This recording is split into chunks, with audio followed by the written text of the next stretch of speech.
Well, hello everyone. Today, I have with me two machines that you've probably seen on Reddit. I am referring to the Dyson dc15, which I have been working on one of these machines for a little while.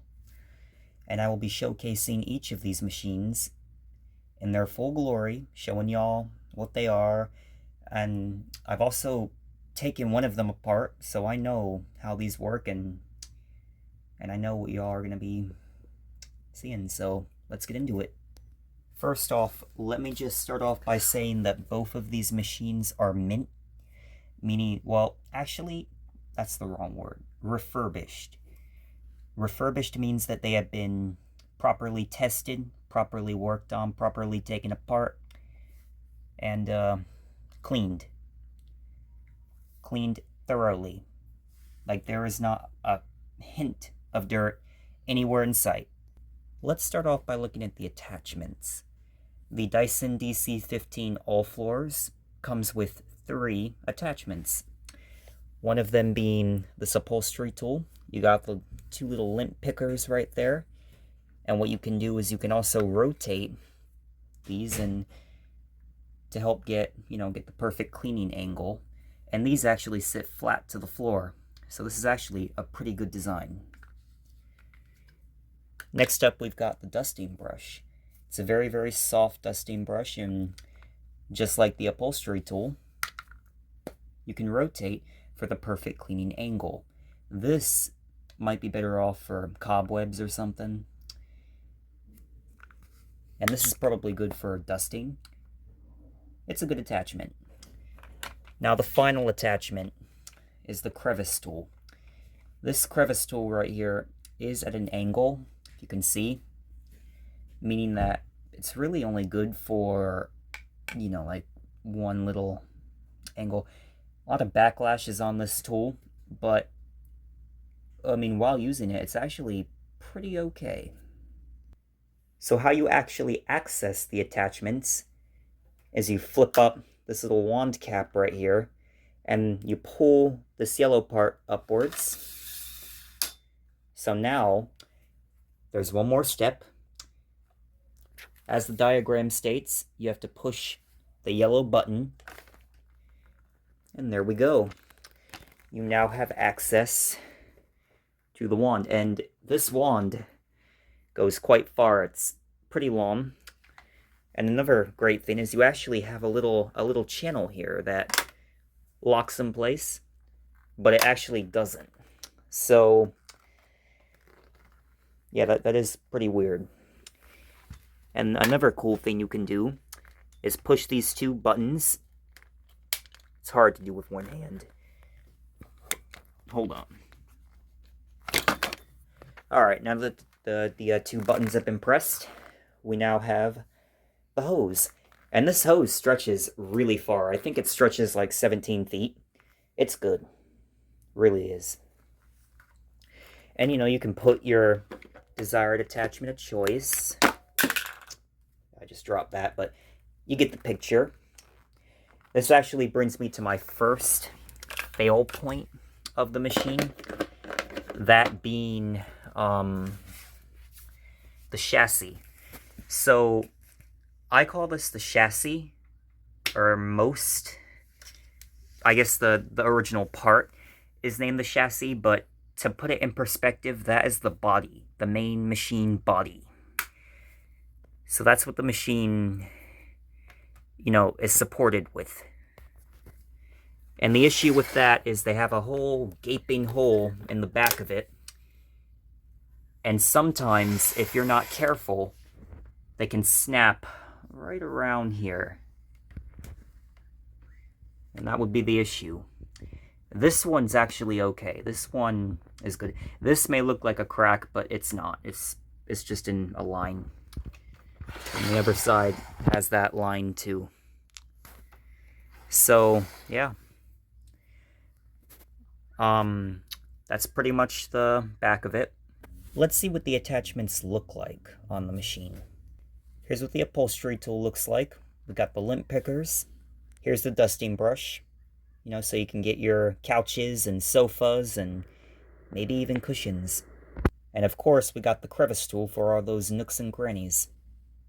Alright, next up we have the cyclone assembly, or the bin. So, as we can see, it looks pretty basic until we start taking it apart.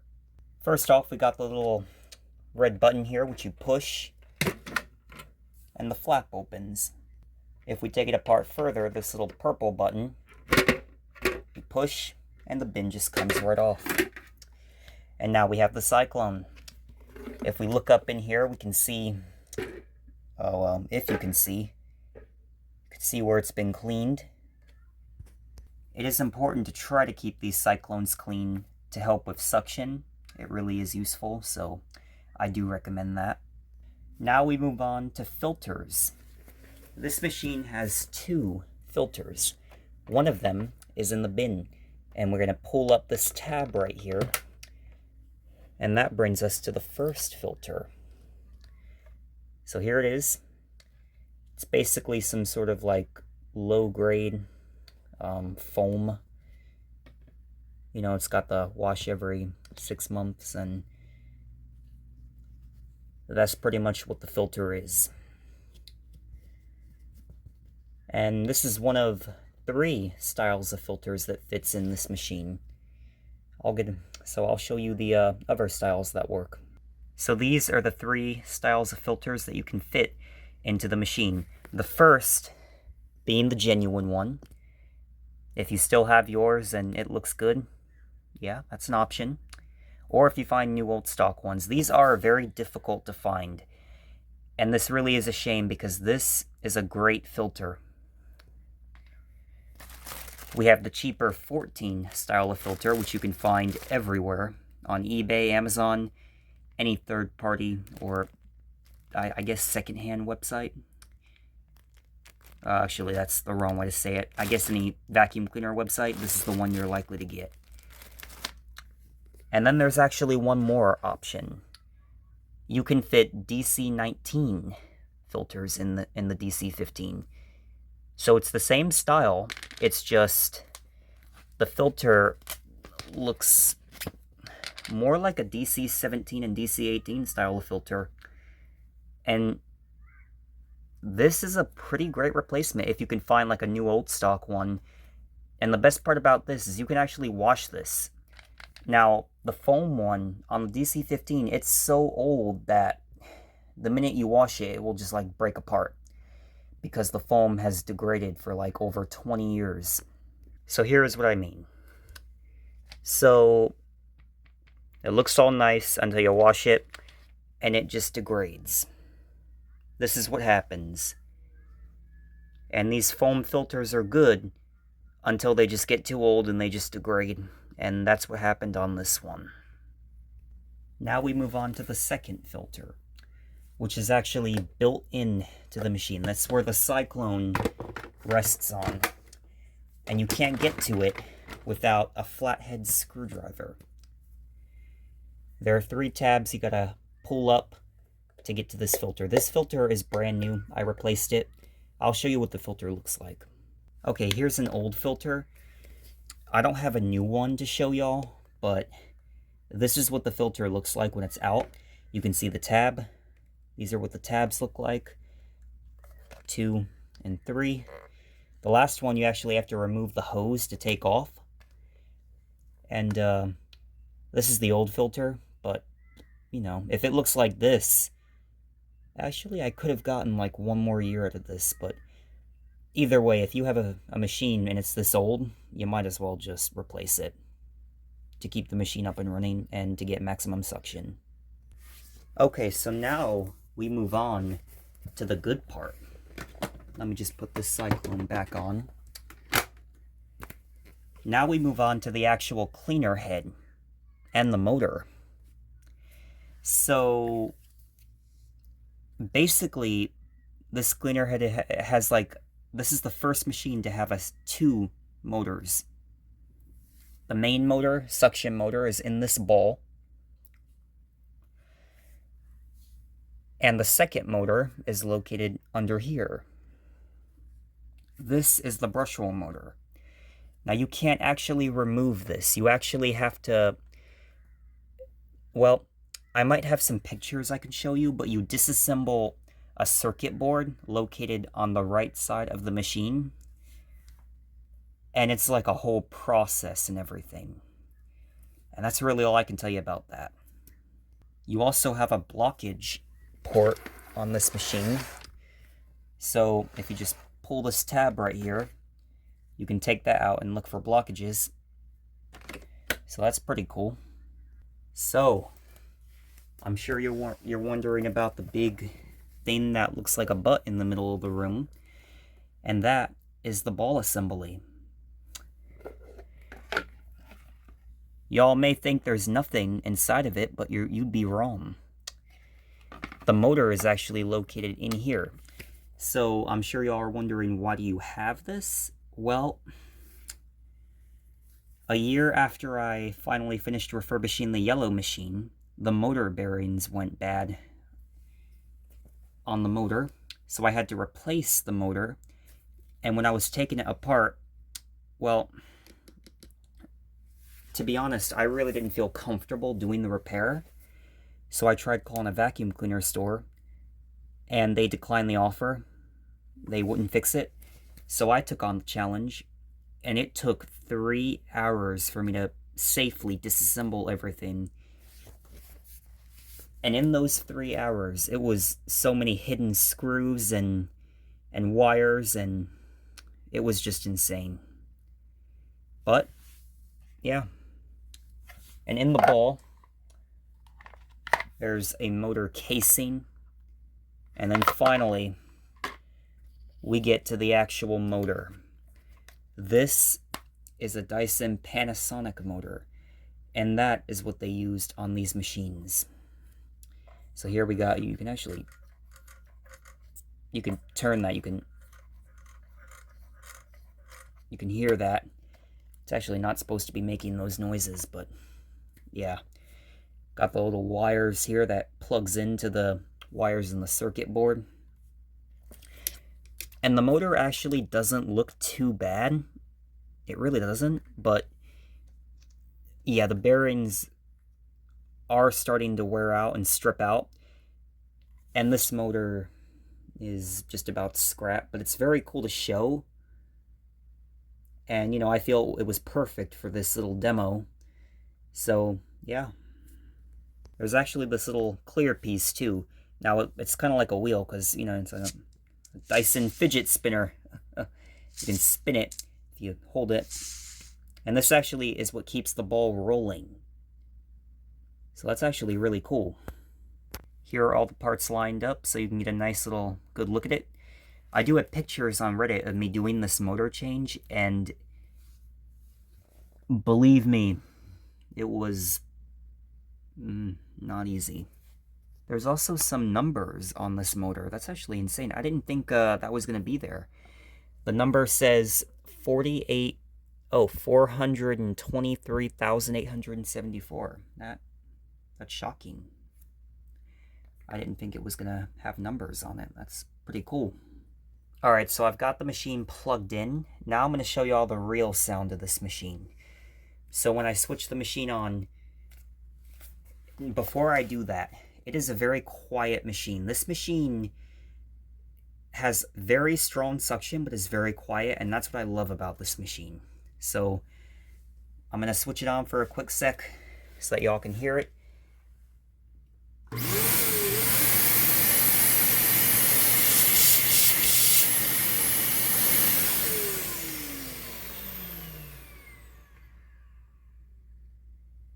And that is the sound of a Dyson high-speed oh, no, not high-speed. It's a Panasonic motor. So that's what the machine sounds like. And now I'm going to actually run the machine. So let me get to that.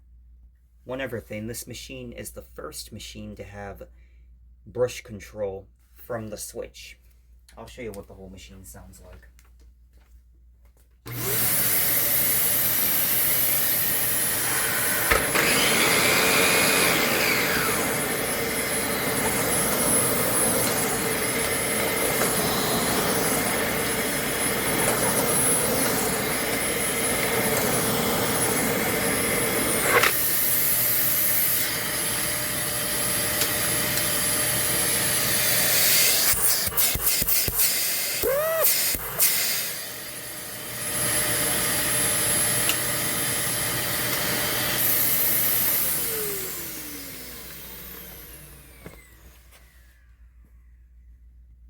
Don't worry, I'll also run this purple one too, so I'm sure y'all want to hear this one.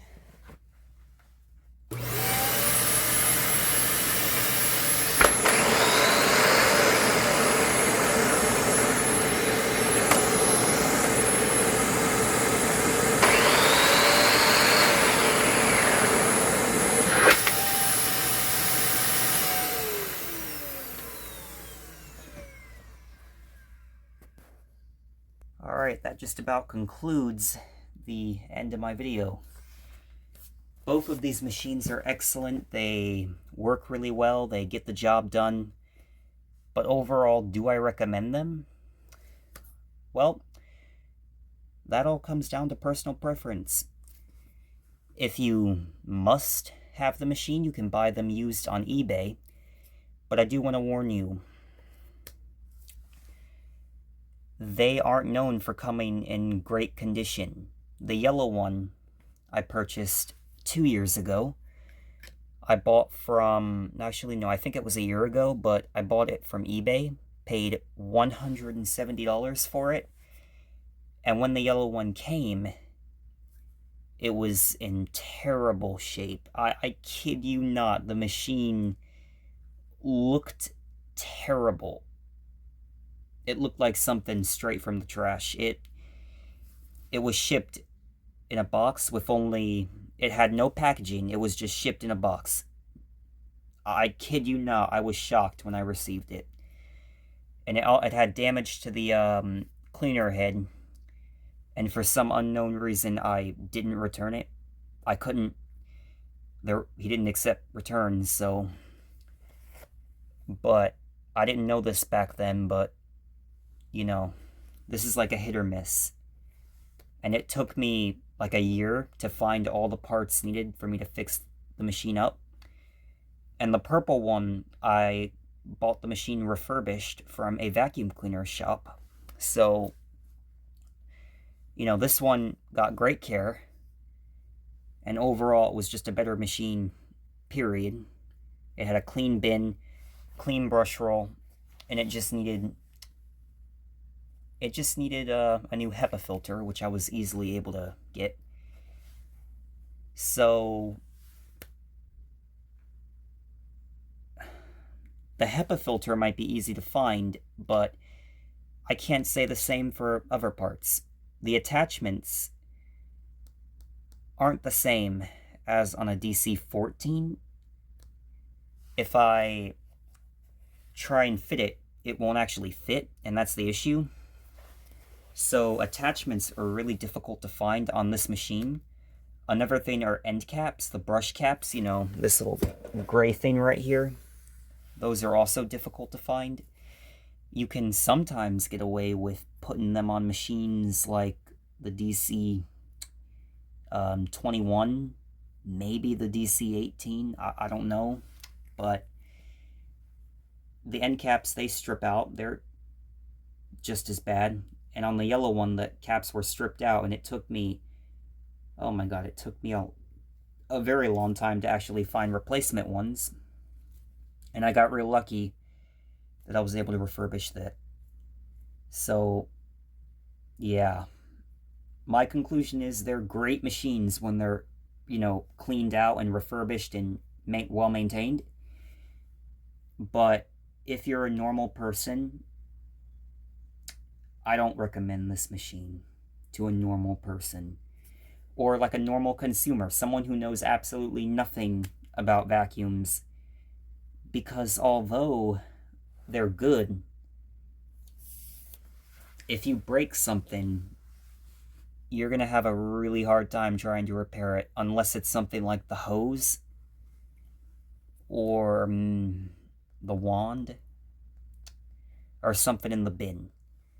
But if you break something technical like a brush roll or brush roll motor or the actual motor itself, which the motors are actually really good. They don't typically strip out, but if that goes bad, you're pretty much going to have a really difficult time trying to find someone who's actually going to work on these, because these are very, very complicated. I've taken them apart before, and they're insane. It's just wires and wires and wires, and it's a great machine. That's my final word. Great machine. But it was very short-lived. It didn't last long. It was complicated. And that's unfortunate because I actually do like the DC15. And, you know, they eventually went with models like the DC25, which you've seen on this channel before. But, yeah, I still have these machines. I might be selling one of them. It all depends. If you'd be willing to buy one of them and y'all want one, let me know. Maybe I'd be willing to sell it. So, yeah. I hope you've enjoyed this video. And I hope you learned something new about this machine. And if you still have one of these machines, tell me what you think. Did you buy it from new? Did you buy it secondhand? Is it a good machine? Has it been working well for you? And pretty much that. So, thank you for watching this video. I hope you've enjoyed. And as always, see you next time.